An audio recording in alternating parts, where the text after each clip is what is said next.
Assalamualaikum warahmatullahi wabarakatuh. Perkenalkan, nama saya Wulansari SKM. Saya peserta Latsar dari Kabupaten Majene, gelombang kedua, angkatan 7 dari kelompok 4. Saya akan menjelaskan mengenai nilai-nilai ASN, khususnya nilai anti korupsi. Kata korupsi berasal dari bahasa Latin yaitu corruptio, yang artinya kerusakan, kebobrokan, dan kebusukan. Selaras dengan kata aslinya, korupsi sering dikatakan sebagai kejahatan luar biasa. Salah satu alasannya adalah karena dampaknya yang luar biasa menyebabkan kerusakan baik dalam ruang lingkup pribadi, keluarga, masyarakat, dan kehidupan yang lebih luas.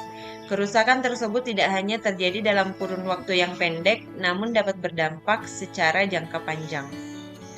Tindak pidana korupsi adalah suatu perbuatan yang diancam dengan pidana oleh undang-undang, bertentangan dengan hukum, dilakukan dengan kesalahan oleh seseorang yang mampu bertanggung jawab. Ciri-ciri korupsi yang pertama dilakukan oleh lebih dari satu orang, merahasiakan motif atau ada keuntungan yang akan diraih. Yang ketiga, berhubungan dengan kekuasaan atau kewenangan tertentu. Selanjutnya, berlindung di balik pembenaran hukum, melanggar kaidah kejujuran dan norma hukum, dan mengkhianati suatu kepercayaan. Adapun penyebab tindak pidana korupsi, yang pertama, penegakan hukum yang tidak konsisten. Yang kedua, penyalahgunaan kekuasaan atau wewenang. Yang ketiga, langkanya lingkungan yang anti korup. Yang keempat, rendahnya pendapatan penyelenggara negara. Yang kelima, kemiskinan atau keserakahan. Yang keenam, keuntungan korupsi lebih besar dibanding kerugian jika ditangkap. Selanjutnya, pemberian imbalan jasa. Dan yang terakhir, gagalnya pendidikan agama dan juga etika. Adapun jenis-jenis tindak pidana korupsi, yang pertama, kerugian keuangan negara, melakukan suap menyuap, penggelapan dalam jabatan, pemerasan, perbuatan curang, benturan kepentingan dalam jabatan, dan juga gratifikasi. Adapun nilai dasar anti korupsi yang harus dimiliki oleh seorang ASN, yakni yang pertama adalah kejujuran, dengan berbicara yang jujur, tidak berbohong, dan tidak curang. Yang kedua, kepedulian. Dengan rasa kepedulian dapat dilakukan terhadap lingkungan sekitar. Yang ketiga adalah kemandirian, yang dapat diartikan sebagai berdiri di atas kaki sendiri dan artinya tidak banyak bergantung kepada orang lain dalam berbagai hal. Yang keempat adalah kedisiplinan, yakni ketaatan atau kepatuhan terhadap suatu peraturan. Yang kelima adalah tanggung jawab, yang merupakan keadaan wajib menanggung segala sesuatu. Yang keenam adalah kerja keras. Yang selanjutnya adalah kesederhanaan, yaitu dibiasakan untuk tidak hidup boros. Yang kedelapan, keberanian yang dapat diwujudkan dalam bentuk berani mengatakan dan membela kebenaran. Yang kesembilan adalah keadilan, yakni adalah sama berat, tidak berat sebelah, dan tidak memihak atau menempatkan segala sesuatu pada tempatnya.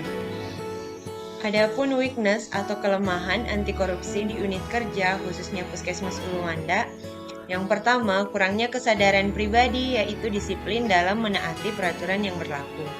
Yang kedua, sistem manajemen yang berjalan kurang optimal karena segala kegiatan dilakukan di dalam tenda darurat. Yang ketiga, belum tersedia koneksi jaringan sehingga menyebabkan kurang tersedianya informasi digital sebagai media untuk kampanye anti korupsi. Yang keempat, kegiatan rapat atau lokakarya mini bulanan kurang optimal karena dilaksanakan di tenda darurat. Yang kelima, pengawasan oleh pimpinan masih kurang optimal. Yang keenam, terdapat sistem yang sudah berjalan sejak lama dan sudah menjadi suatu kebiasaan.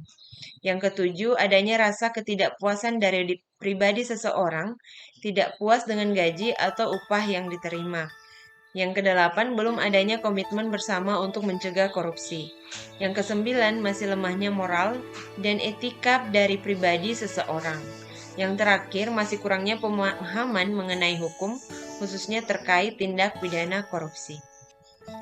Opportunities atau peluang anti korupsi, khususnya di unit kerja, yang pertama, terdapat peraturan perundang-undangan tentang tindak pidana korupsi. Terdapat pengawasan rutin yang dilaksanakan oleh Badan Pemeriksa Keuangan. Yang ketiga, alur pelayanan yang jelas dan tidak berbelit-belit. Tidak ada peluang korupsi di dalamnya.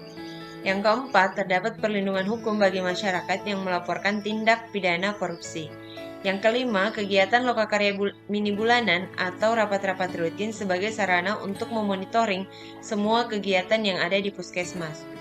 Yang keenam, adanya LSM atau Lembaga Swadaya Masyarakat yang selalu mengawasi dan melaporkan kepada pihak yang berwenang jika terjadi kegiatan atau tindakan yang dilakukan oleh aparatur yang dirasa tidak sesuai dengan aturan yang berlaku. Yang ketujuh, terdapat kegiatan monitoring dan evaluasi program yang rutin diadakan oleh dinas terkait. Selanjutnya, kegiatan lokakarya mini lintas sektor yang diadakan setiap 3 bulan sekali dapat menjadi wadah untuk mengatasi setiap permasalahan yang ada di masyarakat. Yang kesembilan, pemanfaatan sosial media untuk mempublikasikan setiap kegiatan yang ada di puskesmas, sehingga masyarakat dapat memantau kegiatan yang ada, sehingga dapat dilakukan transparansi. Yang terakhir, terdapat sistem administrasi persuratan sebagai bentuk transparansi jika akan melaksanakan suatu kegiatan. Ancaman anti korupsi di unit kerja yang pertama, kurang kuatnya faktor spiritual yang dimiliki seseorang, sehingga dapat menyebabkan mudahnya seseorang goyah dari pendiriannya atau mudah terpengaruh. Yang kedua, masih rendahnya ancaman hukum bagi pelaku korupsi dapat menyebabkan seseorang menjadi toleran terhadap perilaku korup. Yang ketiga, lemahnya koordinasi antara aparat pengawas dan aparat penegak hukum. Yang keempat, rendahnya komitmen untuk mengatasi korupsi secara tegas dan tuntas, serta sikap masa bodoh sebagian besar masyarakat terhadap upaya pemberantasan korupsi.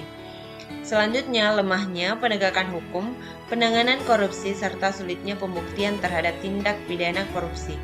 Yang keenam, kurang adanya dukungan sistem dan prosedur pengawasan dalam penanganan korupsi. Selanjutnya, belum tersedia sarana yang jelas bagi masyarakat untuk melaporkan jika melihat adanya tindakan yang mengarah kepada perilaku korupsi maupun tindak pidana korupsi. Masih besarnya ketakutan masyarakat terhadap tuntutan balik jika melaporkan adanya tindakan korupsi. Yang kesembilan, kurangnya pemberian informasi maupun edukasi kepada masyarakat terkait kesadaran anti korupsi. Yang terakhir, jumlah petugas yang menangani korupsi di daerah terhitung masih sangat kurang. Adapun penerapan anti korupsi di lingkungan kerja, yang pertama, menanamkan nilai-nilai agama. Yang kedua, senantiasa menciptakan lingkungan kerja yang bersih, menolak suap dan gratifikasi. Yang ketiga, senantiasa bersikap peduli terhadap keadaan sesama di lingkungan sekitar. Yang keempat, senantiasa meningkatkan dan menerapkan kemandirian dalam bekerja. Yang kelima, senantiasa menegakkan kedisiplinan dalam bekerja. Yang keenam, senantiasa melaksanakan tugas secara maksimal. Yang ketujuh, senantiasa mengerjakan tugas dengan keseriusan, bekerja keras, dan pantang menyerah. Yang kedelapan, berperilaku sesuai dengan kebutuhan dan kemampuan. Yang kesembilan, senantiasa bersikap berani untuk menolak segala tindakan kecurangan ataupun pelanggaran. Dan yang terakhir adalah senantiasa berperilaku adil dalam melayani masyarakat.